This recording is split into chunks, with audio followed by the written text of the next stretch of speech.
We are going to talk about systemic factors that affect the progression of women. And to address this topic, I have with me Natasha Charles, an intuitive strategist and all-life coach from Philadelphia. Natasha Hello. is passionate about cultivating and maintaining a positive mindset. Through transformative conversations, she helps individuals and couples alike create a life that they love. She has a former career in senior administration where she served as a high-impact dynamic leader and change agent with over 15 years of experience in the nonprofit, medical education, and higher education. She also parents Natalie, an amazing, vivacious, twice exceptional child. Natasha is open, curious, inquisitive, philosophical, and an intellectual by nature. She's been told on many occasions that she has a superpower, which is her ability to connect and relate to others. Natasha also a CrossFit fitness enthusiast. She is involved in the New Thought movement and creates Afro Bio Mineral Balance vegan recipes. That sounds pretty interesting. Welcome, Natasha, to the Merging Life and Money Show, and welcome, followers and listeners. Thanks for joining in today. So, thank you. And a notebook, as you might want to take some notes to discuss further with family members, friends, colleagues, etc., because it is all about sharing values that could benefit others. So to give today's show some context, let me say that while the gap between men and women continues to narrow in many areas, it is important to address the financial realities confronted by women today. It is a fact that women are less affluent than their male counterparts.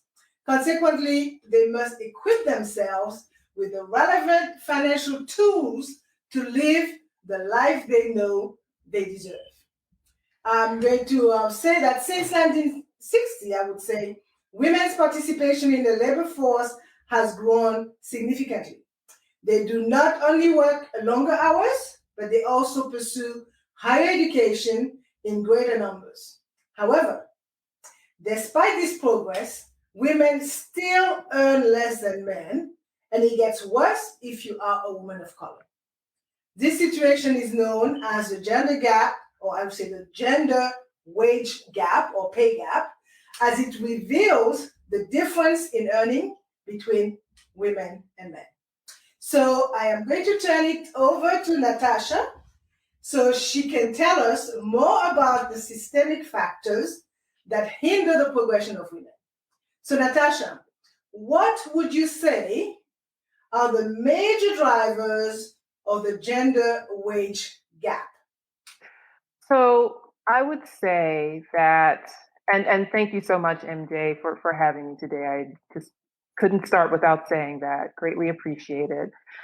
At the heart of the gender pay gap, as you just said, women are not being equally compensated. For every dollar that a man earns, a woman on average is earning 80 cents. And it wasn't always 80 cents. Before now, it was less than that. Underlying this particular structure of women is women who were being controlled through gender and societal expectations, patriarchal norms, and socialization to be nice, to accept what is given, to not negotiate, to not be domineering, not be demanding. There are women who have done these things and they've been branded. As you may know, there are women who have been called the not so nice B word because they are driven, they're ambitious, they are demanding, they ask for what they want, they have high standards, and they've been penalized for being this way. And I could go on about the impact of labels, and for the sake of time, I'll say that They've been utilized to control women morally, behaviorally, and also psychologically. A recent report indicated that women are experiencing burnout due to endeavoring to continue being stellar in their careers while managing increased responsibilities at home.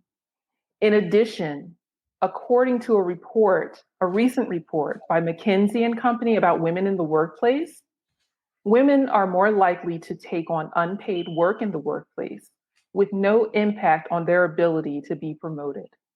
They also typically do not negotiate their salaries or ask for raises. In fact, Indra Nooyi, the iconic and history-making former chairperson and CEO, recently shared in an interview that for years, she never asked for a raise despite increases in her responsibilities at work.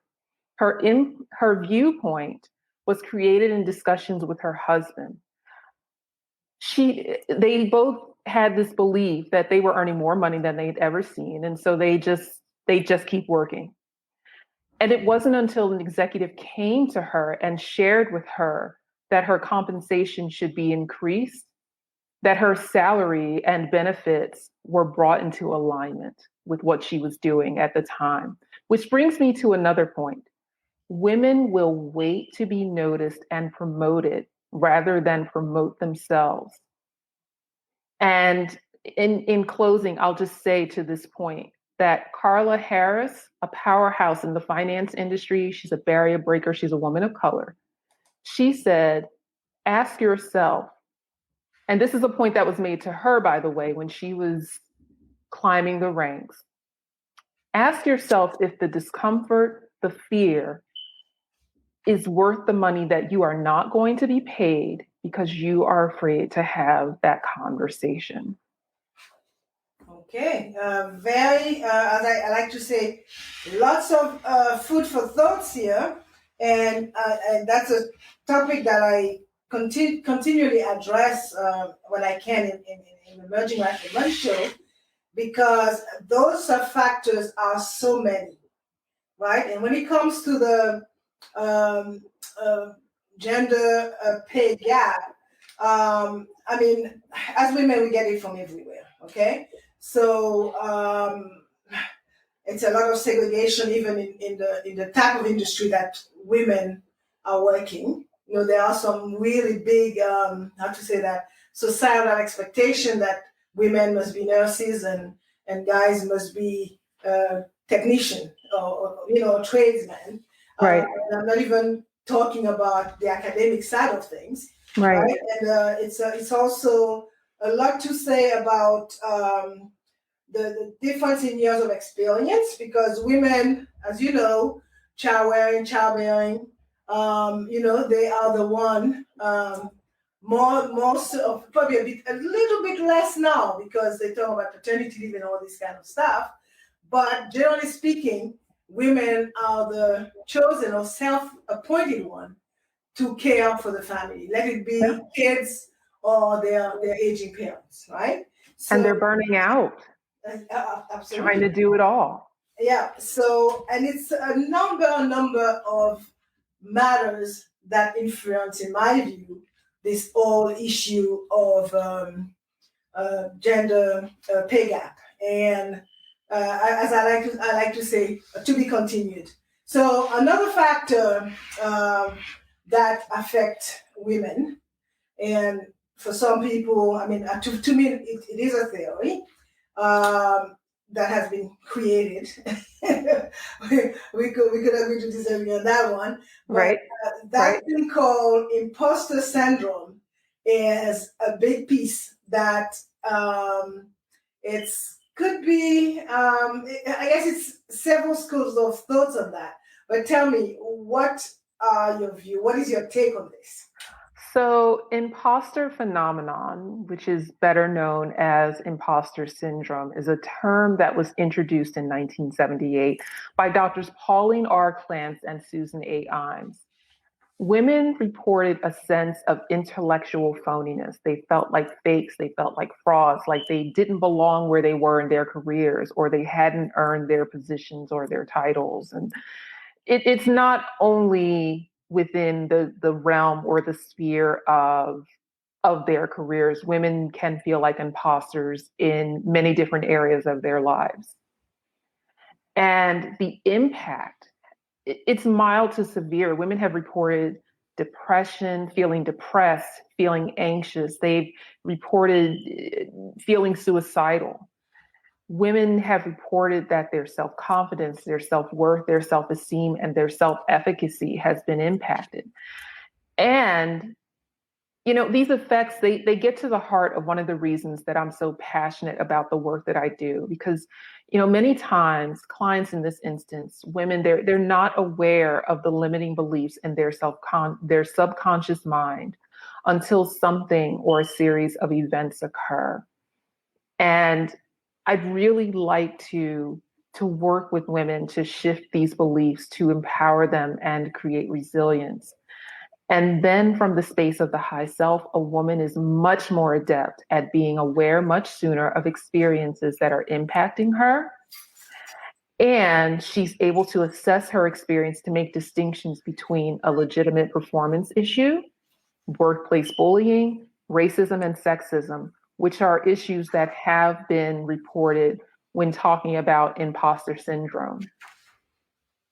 And also, a woman can then make powerful choices regarding what she's experiencing. And in addition, women who are transformed, MJ, a woman who is transformed has a multiplicative impact across spaces.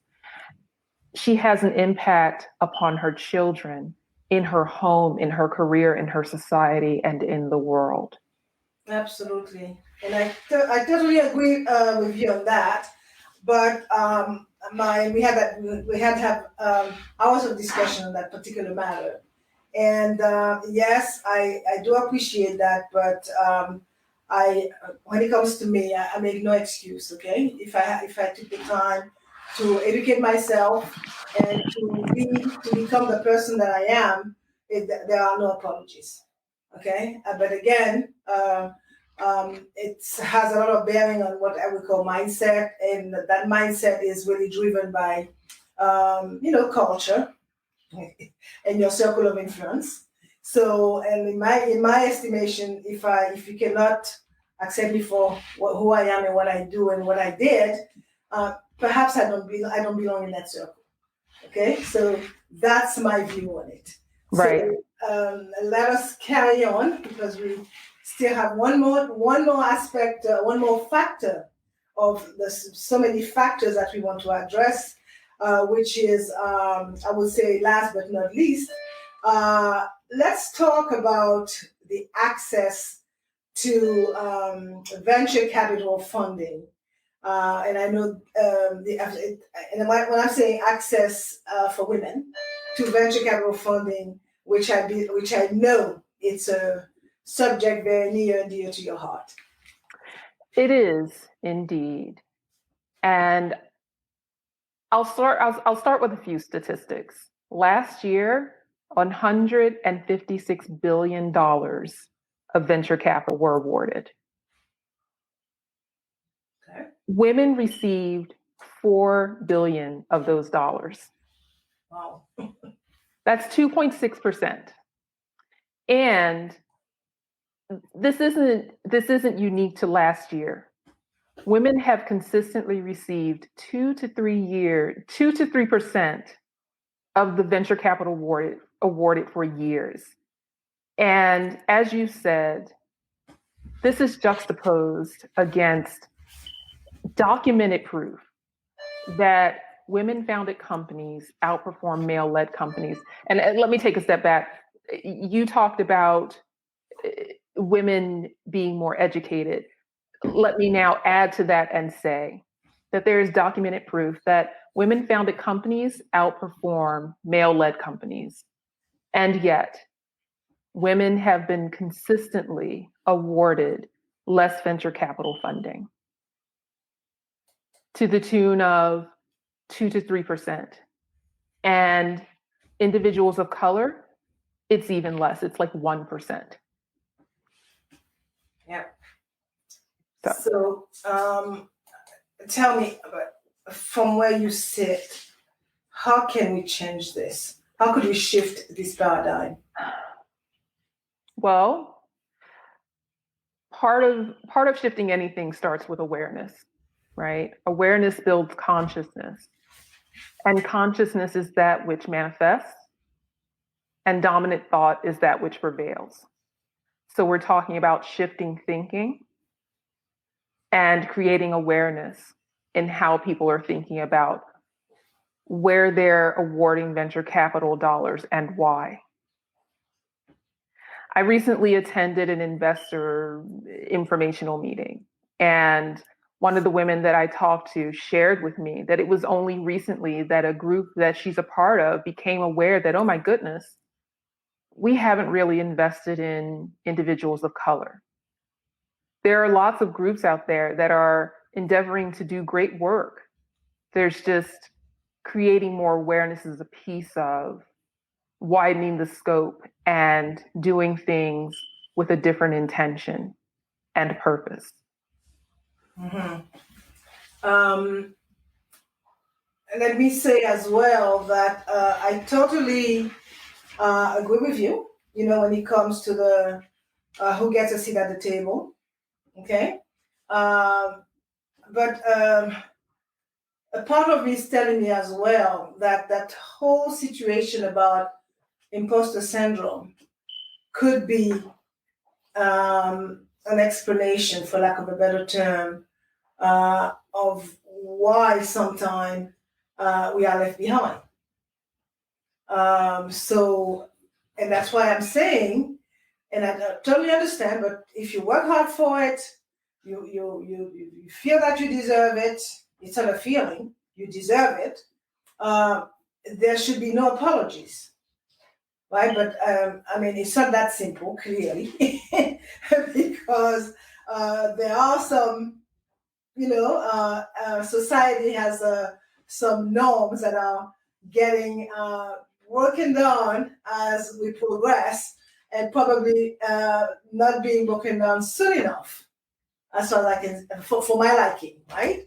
But as women, professional women, women of all walks of life, they must be, as you said, aware and live a conscious life when it comes to things like this. And they have to kind of remove their head from the sand and realize that there are other subject matter out here that they how to say that they are actually they're eligible for. Because just imagine 60% of the households in America are led by women. Yes. Okay, so when they say, "Oh, well, finance," no, that's not for me. I mean, they are the CFO of the house. Right. They make the financial CEO, CFO, CLO, CIO. Whatever. I mean, they are the chief human. They're the entire C-suite, MJ. So we got to take a look at all of that, and I think this topic is very, very interesting and enlightening, and I could see to be continued somewhere along the way. So anyway, I think this has been an interesting few 20 minutes that we have spent together here. So I'm going to wind down some and sum it up what we just talked a few for the past 20 minutes. So today we talked about systemic factors that affect the progression of women, and we focused specifically on gender wage gap, the imposter syndrome or phenomenon, that's what it used to be called, and the access to venture capital funding by women. So I'm going to turn to Natasha again one more time. I'd like to thank you for your contribution to the show today, quite informative and quite, as I said, food for thought, a lot for women to think about. And so Natasha, tell me, and also tell the listeners and followers, what does an intuitive strategist and an all-life coach do and why do you do what you do? So, an intuitive strategist is someone who is, well, here's what I'll say. I developed my coaching practice. When I developed my coaching practice, my vision was to create a business that would help people and create something with love and from the heart. I also wanted to create an experience that was ultra personalized and customized. And intuitive coaching with Natasha Charles is intuition, intelligence, love, prosperity, and abundance. It's utilizing the transformative conversations method that I developed, which includes deep inquiry, a very specific way of listening, and shifting those limiting beliefs to create the client from the inside out. And then guiding that client as she creates a life that she loves. Okay. Well, thank you for that. Absolutely. So, I hope, well, I did enjoy the conversation, so I'm sure that listeners and followers and those who are going to catch the replay will totally enjoy that, enjoy the show, today's show, and I promise you that we will continue to address those many systemic factors that are affecting the progression of women. This is an additional movement in the making. So before I forget, Natasha, please give the audience your contact information. And Yeah. it's running on the banner, but go along and please, share your information. Absolutely. I have a website, natashacharles.com. I also have an email address. It's natasha@natashacharles.com. And fairly soon, you'll be able to find my writing on Forbes.com. As you know, MJ, I've recently been invited to be a member of the Forbes Coaching Council, unofficially. Congratulations. Very excited, just eager and waiting to make my official announcement. However, I'll share that with your viewers, your listeners here. Great. Thanks again. And as you know, all of you, I like to end the show with a quote. And today's quote is from Nelson Mandela. And it reads, "Freedom cannot be achieved unless women have been emancipated from all kinds of oppression." Okay? Wonderful. So a big thanks to you, Natasha, for your awesome contribution today. Okay? Thank you, MJ. We are really looking forward to having another discussion in the not too distant future to continue addressing those factors. Absolutely. Okay, so thanks again. Thank you. Okay, for more information about how to achieve financial wellness from the inside out and live a purposeful life with the money you have, join me next Thursday at 5 p.m. Pacific Standard Time, 6 p.m. Mountain Standard Time, 8 p.m. Eastern Standard Time, 9 p.m. Atlantic Standard Time for my Bermudian pips over there, 10 a.m. for my Australian friend, and that is 10 a.m. on Friday.